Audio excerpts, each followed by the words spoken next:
This pose stretches your hips, groins, obliques, and hamstrings and strengthens your thighs and improves your core strength.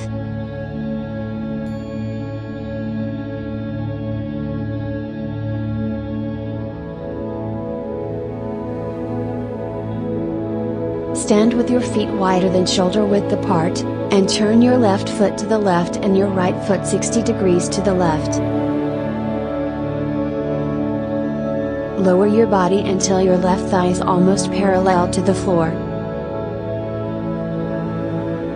Raise your arms to your sides with your palms down. Inhale, rest your right hand on your right leg, and lift your left arm up toward the ceiling for a big stretch along your left side. Draw your belly in, tuck your tailbone down. Take your gaze up to your left hand.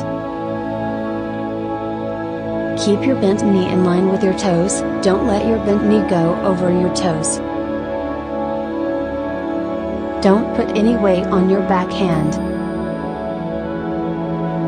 Draw your shoulders away from your ears.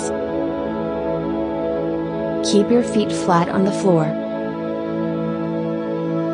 Engage your core.